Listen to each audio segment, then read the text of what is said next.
Biz janагыдай ne деп коет, söz менен айта бергенди токтотушубуз керек да. Эгерде сизде конкреттүү түрдө фамилиялар барбы мына депутат катары? Көрдүңүзбү? Мына жерде алдыңызга келип ачык айтып атам мен. Бериңиз маған. Бериңиз. Siz берген ар бир фамилияны текшерип чыгып, доходторун текшерип, мамлекетке келген зыянын, пайдасын карап туруп, биз мыйзам чегинде жоопко тартайлы. Жөн эле сүйлөп коюп, жалпылап сүйлөгөндү токтотушубуз керек да. Азыркы коомдо болуп жаткан укук коргоо органдарын, айрыкча ГКМБнын коомдогу терс көрүнүштөгү элементтер менен стандарттуу эмес күрөшү бул мамлекеттеги болуп жаткан чоң реформалардын катарына кирет. Бул келечекте муундарга сөзсүз өзүнүн мөмөсүн берет. Муну менен эле калбастан урматтуу Камчыбек Кыдыршаевич бул жерде ОПГ менен күрөш менен кошо мына кече жакында убактылуу жана жогорку кеңеште түзүлгөн комиссиянын алкагында зоналарды, колонияларды кыдырып жүрдүк. Биздин Кыргызстанда 364 өмүр бою камалгандар бар экен. Сравнительно Өзбекстан менен Өзбекстанда 30 миллиондан ашык калкы бар, болгону 120 өмүр бою абакка кесилгендер бар экен. Соттор ошол камалган кишилер менен сүйлөшсөң, акча бергендерди, жанагы кээ бир бытовой эле преступлениялар болот экен, эми, конечно, труп бар, бирок жанагы өтө көп өмүр боюга кесип салган. Ошондой эле мен ушул ыйык трибунадан айтып коеюн, мурдакы соттор, прокурорлор азыркы кезде мультимиллионер болуп отургандар бар. Булар эми жана кызматты тапшырсак эле кутулуп кеттик дебеш керек да.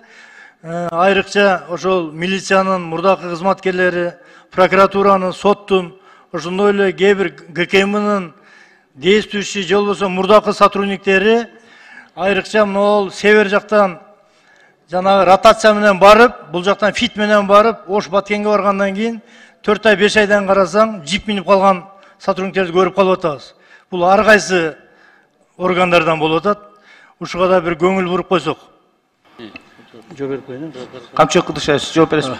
Так, урматтуу депутатыбыз Жусуп Коргонбай уулу, мына биз жанагыдай не деп коет, сөз менен айта бергенди токтотушубуз керек да. Эгерде сизде конкреттүү түрдө фамилиялар барбы мына депутат катары? Көрдүңүзбү? Мына жерде алдыңызга келип ачык айтып атам мен. Бериңиз маған. Бериңиз.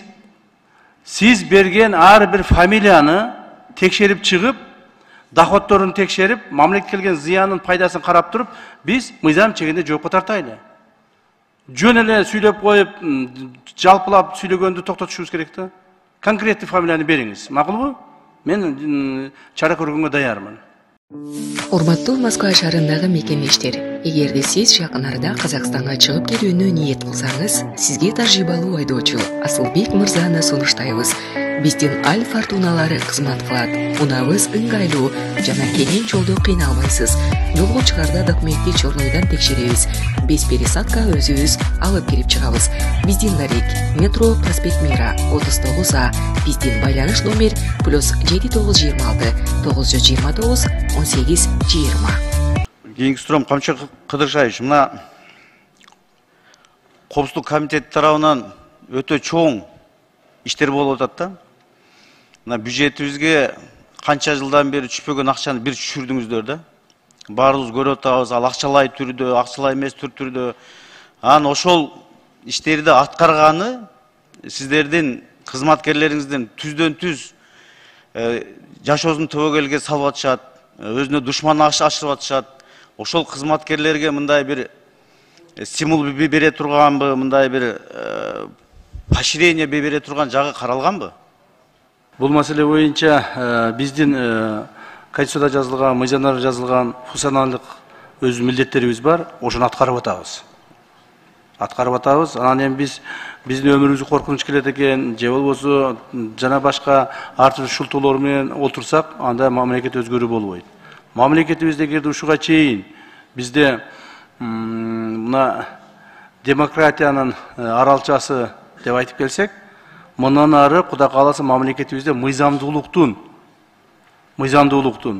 мындай бир жакшы жашоонун, жөнөкөй адамдар жакшы жашоосунун аралчасына айландырышыбыз керек да. Аны үчүн баардыгыбыз аракет кылып атабыз. биздин кызматкерлерге мен дагы бир жолу сиздердин алдыңызда рахмат айтып кетемин. Себеби мына кечээ эле болгон чоң окуяларда жанагы ОПГ менен уюшка кылмыштуулук менен күрөшүү маалында кызматкерлерге коюлган тапшырмалар так аткарып атышат. Ушунун эле негизинде кечээ күнү мына көптөгөн бүгүнкү күндө бир 200 миллион доллардан ашык акчалай жана имущество түрүндө уже өткүзүп бердик. Мамлекет уже сата баштады. Мамлекет сата баштады. Мына Курменти цементти азыр сатып атабыз. Курменти цемент ошол ОПГлардын колунда болчу. Азыр 5-6 миллион долларга келип атат, жанагы инвестор келип атат. Мына Айпери, жанагы Айпери деген чоң ишкана бар, билесиздер. Салон красоты болуп эле ошол жерде бүт бандиттердин баардыгы ушу топтолушуп, ошол жерде бар кылып алышып, ошол жерде бүт өздөрү карап отурушка, ошону полностью өкмөткө өткүзүп бердик. Аны дагы бир 20-25 миллион долларга оцен кылып сатып атышат. Ошонун сыңарындай машиналар боюнча алар буларча майда чүйдөлөр көп нерселер бар, айтпай эле коеюн. Мына крупныйлардын бирөөсүн айтып коем, мына Ташкөмүрдө кристалл заводу боюнча. Ташкөмүрдө кристалл заводундагы ошо криминалдар ээлеп алышкан. Чоң-чоң ишканалардын бардыгын мамлекеттеги. Чоң-чоң мындай пайда алып келүүчү ишканалардын бардыгында долялары болуп отурушкандагы ээлеп алышкан. Азыр бүт бар мамлекетке алабыз. Мамлекет ошолорду колдонот. Мамлекетке в общей сложности приблизительно на 1,2 миллиарда долларов имущественные финансовые средства алып атабыз. Кечээ эле бир чоң ишканадан Көлбаевдин 10 миллион доллар финансысын таап чыктык. Мына кечээ алар чакырып, ошолор өздөрү добровольно өткүзүп беришти.